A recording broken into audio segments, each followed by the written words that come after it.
बड़ी खबर इस वक्त आ रही है वो ये है कि वैक्सीनेशन पर यूपी सरकार ने एक बहुत बड़ा फैसला लिया है। यूपी में पत्रकारों को फ्री में लगेगी कोरोना वैक्सीन। पत्रकारों के लिए बनाए जाएंगे अलग वैक्सीनेशन सेंटर। मीडिया दफ्तरों में भी बनेंगे कोरोना वैक्सीन सेंटर्स। तो यूपी में पत्रकारों के लिए ये एक राहत भरी खबर है। और इस वक्त विक्रम सिंह जी हमारे साथ हैं, फॉर्मर डीजीपी विक्रम सिंह जी। अभी यूपी की स्थिति जो हम देख रहे हैं, आपको क्या लग रहा है? आंशिक तौर पर तो सरकार धीरे धीरे लॉकडाउन बढ़ा रही है, लेकिन क्या एक सख्त 1 हफ्ते 10 दिन 15 दिन की यूपी में लॉकडाउन की जरूरत है, खासतौर से ग्रामीण इलाकों में अगर हम देखें तो? राहुल जी, आप सबने पूरे देश ने विद्वान पैनलिस्ट की बात सुनी। ये कंठस्थ करने योग्य नहीं है, ये हृदयस्थ करने योग्य है। और एक एक सूत्र जो दिया है विद्वान पैनलिस्ट ने, वो वेद वाक्य की तरह पवित्र है। किसी भी युद्ध में, और कोरोना के युद्ध में भी, विजय के अलावा कोई धर्म नहीं है। लंबा लॉकडाउन हो, अर्थव्यवस्था पे प्रतिकूल प्रभाव पड़ता रहे, जीवित रहेंगे, अर्थव्यवस्था को दोबारा सुधार देंगे, लेकिन जीवन सबसे महत्वपूर्ण है और विजय सबसे महत्वपूर्ण है। और मैं समझता हूं कि लंबा लॉकडाउन लगाने की आवश्यकता। मैं इस वक्त लखनऊ में हूं, स्थिति पहले से इंप्रूव हुई है, ये भी मैं कहूंगा संतोष से।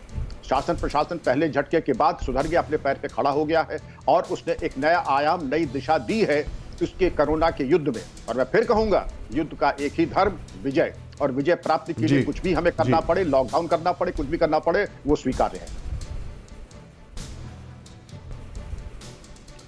डॉक्टर वली, अब मैं तीसरे पॉइंट की तरफ बढ़ रहा हूं जो हमने सबसे शुरू में उठाया था कि क्या कोरोना की तीसरी लहर आ सकती है अभी हाल फिलहाल में। कुछ एक्सपर्ट्स के पैनल कह रहे हैं कि मई के सेकंड वीक पे ऐसा हो सकता है, कुछ कह रहे हैं जुलाई में ऐसा होता है। अभी आपको क्या स्थिति लग रही है? ये जो बिहेवियर है और जो हमारी स्टडीज हैं पहली, उसके हिसाब से अगर हम देखें तो हमको तीसरी क्या, हमको हर लहर के लिए तैयार रहना चाहिए। और जो इसके बेसिक बिंदु हैं जो हमने नोट किया है, देखिए बेसिक जो प्रॉब्लम हुई है इस लहर में, वो बेड्स की हुई है, ऑक्सीजन की हुई है, दवाओं की ऐसी नहीं हुई है। दवाओं का तो ये शोषा हुआ है कि लोग समझे कि ये रामबाण है तो हम उसको छुपा के रख लें।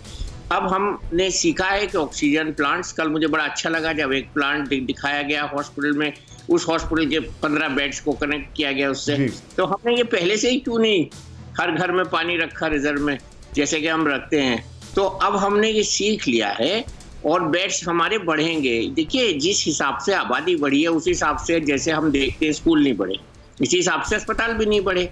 हमारी जितनी भी हमने प्रोग्रेस की है, हमारे भूतपूर्व राष्ट्रपति जी अपनी हर स्पीच में कहते थे, आर वेंकटरमन साहब उस वक्त कहते थे जब वो राष्ट्रपति थे, कि हमारी जो भी प्रोग्रेस है वो डाइल्यूट हो चुकी है हमारी आबादी के एक्सप्लोजन से। तो हमें हर वक्त जितने हम बच्चे बनाते हैं उतने अस्पताल बनाएं, जितने हम बच्चे बनाते हैं उतने स्कूल बनाएं, जितने हम बच्चे बनाते हैं उतनी ही facilities for general public. Doctor वली लेकिन मिल चुकी है, मुझे लगता है ये सीख मिल गई है डॉक्टर वली। लेकिन अभी